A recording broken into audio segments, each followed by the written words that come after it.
dónde hay violencia, por qué hay violencia, cuáles son los móviles, y se van a sorprender del efecto de la televisión en todo esto. En un ratito está con nosotros Fátima Silva, como habitualmente ocurre cada viernes con sus temas y demás.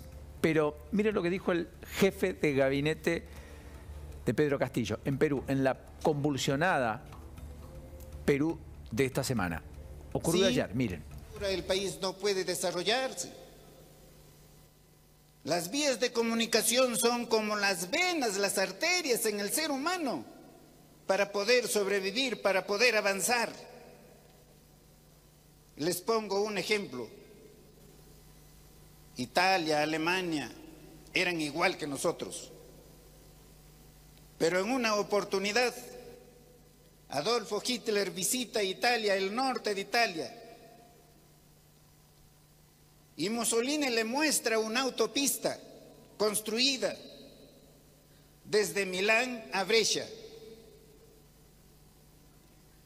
Hitler vio eso, fue a su país y lo llenó de autopistas, de aeropuertos, y lo convirtió en la Alemania en la primera potencia económica del mundo.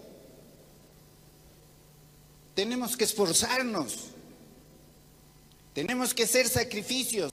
Sin infraestructura el país no puede... Leonid Llanos, ese periodista, está en Perú. Un enorme abrazo, Leonid. ¿Cómo estamos? Buenas tardes. ¿Cómo están? ¿Me contás, me contás y me describís el contexto de estas definiciones que acabamos de escuchar? Bien. Primero un saludo desde Lima para todos ustedes. Creo que calificativos sobran. Lamentable, desproporcionadas, indignantes, desafortunadas. Las declaraciones del primer ministro o del presidente del Consejo de Ministros. Y cuando me preguntas sobre el contexto, el día de ayer hubo una reunión de Consejo de Ministros descentralizado, como suele llamar el presidente Castillo, en la ciudad de Huancayo, donde, si ustedes bien recuerdan, hace apenas una semana atrás, o pocos días atrás, hubo una exacerbación derivada por protestas de manifestantes del sector del gremio del transporte, de los transportistas, exigiendo la reducción del precio de combustibles. Eso derivó incluso en que producto de estas revueltas 4 personas murieran lamentablemente. Y quisiera hacer un breve recuento de lo que es jefe del gabinete peruano. No solamente destacó o digamos sorprendió, ya no sorprendió, para los peruanos ya no nos sorprende estas declaraciones, sino de una seguidilla de declaraciones desproporcionadas, como decía hace un momento, que ha venido dando a lo largo de su desempeño como jefe de gabinete.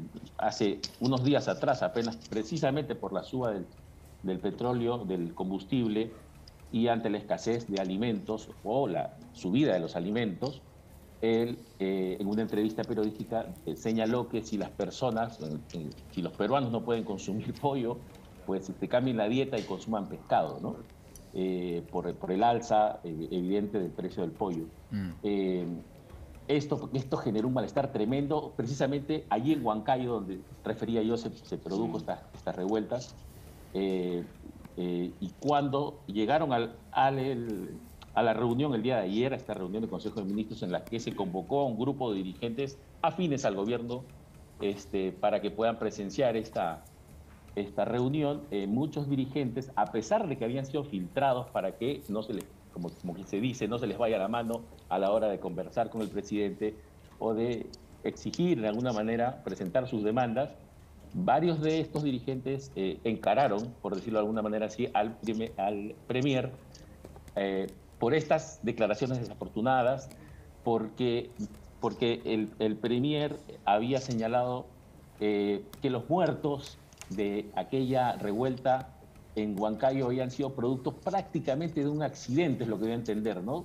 Una persona se cayó al río, sí. Con todos estos antecedentes que estás contando y esto último que escuchamos, nos quedamos todos helados. ¿Le pidieron la renuncia ya? Sí, por supuesto. El Congreso lo primero que ha hecho es solicitar o ha elevado un pedido de interpelación al primer ministro.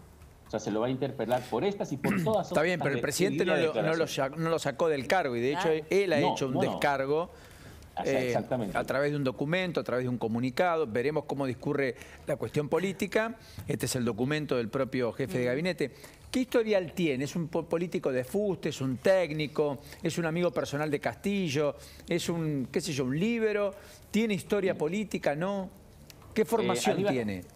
Sí, les comento. Aníbal Castillo Torres, es un académico, valga en verdad, es un académico reconocido, es catedrático de la universidad, una universidad muy importante, la Universidad Nacional Mayor de San Marcos. Ha sido incluso decano de dicha universidad. Ha sido decano de una universidad. Así es, de la más importante del Perú en el ámbito del derecho y una de las más importantes de América. Pero sucede con él que se movió siempre en el ámbito académico, pero a raíz del proceso electoral pasado y de la presentación de Castillo como un candidato que surgió prácticamente de la nada, el doctor Castillo se encargó de defenderlo a capa y espada en prácticamente todos los medios de comunicación limeños, a los que él ataca sistemáticamente como medios golpistas. Los tilda siempre de medios golpistas y que siempre han, desde el primer día de la presidencia de Castillo, han intentado sacarlo del poder y que utilizan los medios precisamente para difamarlo, para señalarlo como corrupto, y que, bueno, todas estas son falsedades, que son calumnias. Y entonces, a partir de allí tomó protagonismo en la escena política, digamos, en el momento en el que todavía Castillo era candidato, en la segunda vuelta específicamente, contra Keiko Fujimori, y luego de defenderlo, pasó a tener ya protagonismo también dentro del Partido Perú Libre, que es el partido de Vladimir Cerrón, que es un personaje oscuro también de la política, que finalmente invita a Castillo a pertenecer al partido para darle la candidatura, porque Vladimir Castillo, jefe de ese partido, no podía hacerlo porque estaba condenado por corrupción y la ley peruana establece que por ese motivo no podía ser candidato. Es increíble, digo, en el medio de la debilidad política que también tiene el propio Castillo, ¿no? Que suceda esto y que no lo use rápidamente para mostrar algún tipo de acción y pedirle la renuncia, es realmente muy polémico, ¿no? Sí, pero muy polémico. Me queda la frase de que es un catedrático, fue decano, es un profesor reconocido, es el jefe de gabinete, no estamos hablando de cualquier... Por eso pregunté en particular. Sí. También vale la pena, ¿no? Los que se referencian, no sé, en algún líder dictatorial, los que hablan virtudes de tantos que también han producido masacres diferentes, distintas, más contemporáneas, si se quiere, ¿tiene el mismo repudio generalizado?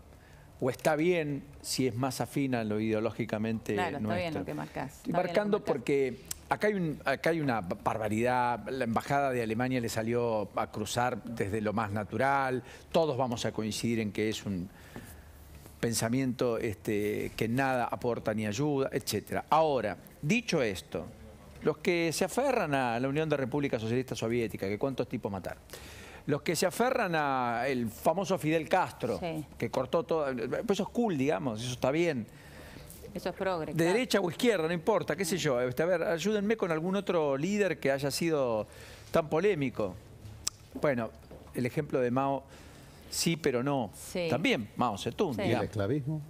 El esclavismo. El esclavismo fue avalado en Estados Unidos hasta el año 60, hubo apartheid y demás. Exactamente. De hecho, la esclavitud se abolió...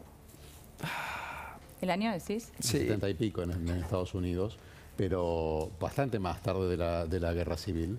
Pero el problema es que hubo apartheid hasta el año 60, la última crisis universitaria, y permanentemente hay crisis de ese tipo. Bueno, por eso digo, a ver, no deja de ser una reflexión muy mala de alguien que, insisto, se supone que está muy por encima de la media de la sociedad peruana. Si me permite, colegas, quisiera hacer una acotación aquí al respecto. Lo último, porque dale. Precisamente has tocado al punto precisamente de esta reflexión. Hace apenas unas semanas atrás, el mismo premier Aníbal Torres en declaraciones a la prensa, puso a Hitler también como un ejemplo, de alguna manera, haciendo una analogía con el presidente Fujimori. Porque hace unas semanas, como bien saben también ustedes, Fujimori estuvo a punto de salir de prisión porque el Tribunal Constitucional, digamos que le devolvió la validez a la sentencia o al indulto que en su momento se le dio, el presidente Kuczynski le dio, ¿no? Entonces, él dijo que, bueno, así como Hitler también había hecho obras buenas, Fujimori también había hecho obras buenas, sin embargo no le quitaba el título de genocida o criminal, evidentemente comparándolo, ¿no?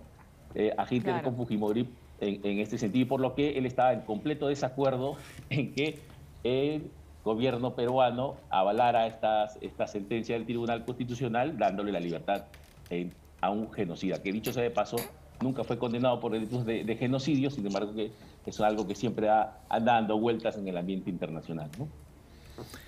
Enorme abrazo, Leonid. Gracias por ayudarnos a entender. Hasta la próxima. Gracias a ustedes. Hasta la próxima. Bueno, si tuvieras que cumplir